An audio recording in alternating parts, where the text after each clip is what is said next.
Welcome back. Now let's look at what is meant by the bid price and the offer price.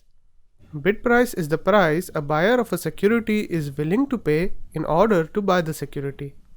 Correspondingly, an offer price or ask price is the price a seller of the security is willing to accept to part away with the security.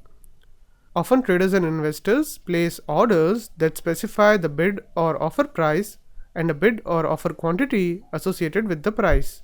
The list of all such active orders is available and updated with the exchange in real time.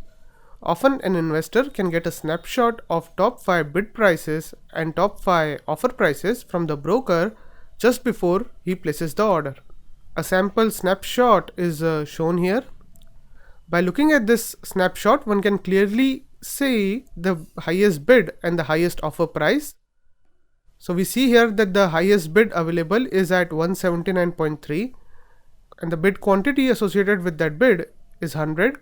On the other hand, the best offer currently available is at 179.35 and the corresponding offer quantity is 50.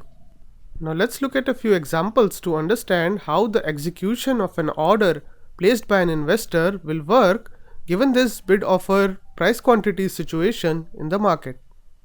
So now if these are the available bids and offers in the market and you wish to sell 50 shares at 179.3, you can do so by placing a market or a limit order. If the order reaches the exchange in time and the market bid offer price and quantity does not move in the interim, you will be able to sell your 50 shares at a price of 179.3. Similarly, if you wish to buy 50 shares at 179.35 and you place an order which reaches the exchange in time, you would be able to buy 50 shares at 179.35.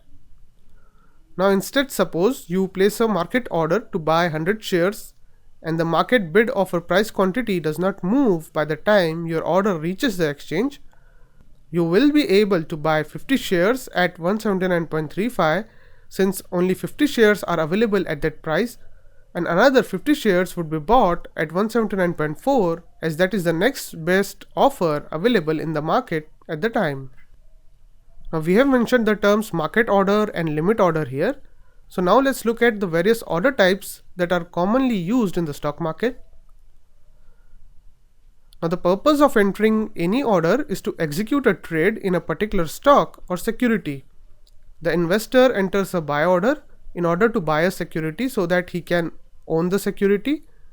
Once this order is executed, the investor is said to have a long position. Similarly, the investor can enter a sell order in order to sell a security so that he no longer owns the security. Once this order is executed, the investor is said to have sold the security.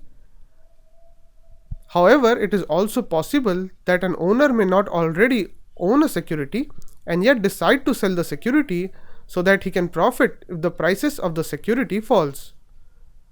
In such a scenario, the investor is said to have a short position. Now there are various types of orders in terms of execution type that are available. This includes market order and limit order. A market order is the most basic type of trade order which basically instructs the broker to buy or sell the security at the best price that is currently available in the market. When you enter a market buy order, the order will be filled at the lowest available offer price. When you enter a market sell order, the order will be filled at the highest available bid price. The upside of placing a market order is that it is guaranteed that your order will be filled and your buy or sell trade will be executed.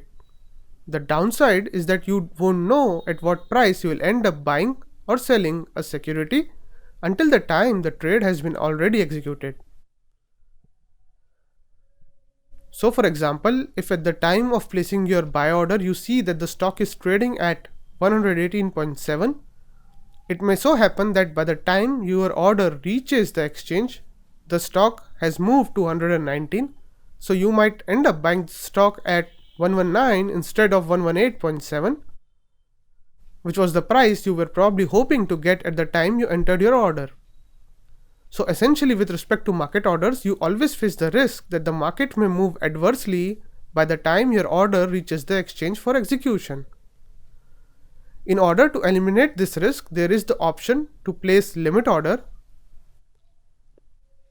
Now in case of limit order, there is certainty about the price at which you would buy or sell a security. At the time of placing the order, the investor needs to specify a limit price. In case of a limit buy order, the limit price instructs the broker that the order should be executed only if it could be filled at or below the limit price specified by the investor. Similarly, in case of a limit sell order, the limit price instructs the broker that the order should be executed only if it can be filled at or above the limit price specified by the investor. With respect to limit order, while there is certainty about the price at which the order will be executed, at the same time, there is no certainty whether the trade will be executed at all. This is so because by the time the order reaches the exchange, the price of the security may have moved, and so it may not be possible to fill the order within the limit price specified within the order. For example, when you place a limit order with limit price of 100, and by the time the order reaches the exchange, the price of the security has moved to 101, the order cannot be filled as it is not possible to buy the security within the limit price of 100. There is also another type of order which is known as the stop loss order. A stop loss order is used to limit loss on a trade by specifying a stop loss price for an existing trading position. Once the security's price reaches the stop loss price, the existing trading position is closed out by the broker, thus limiting the loss to the investor. For example, if you are long 100 shares of a company A at 20 and you don't want to hold it anymore if the prices fall below 18, in such a scenario, you can place a stop loss order with your broker with a stop loss price of 18. If the prices reach your stop loss price of 18, the broker would automatically sell your 100 shares and close out the position so that you don't suffer further loss if the prices continue to slide below 18. With this, we have completed the basic terminology that you should be aware of in order to execute trades with your broker. Next, what we are going to do is address the topic on how do you go about selecting a broker.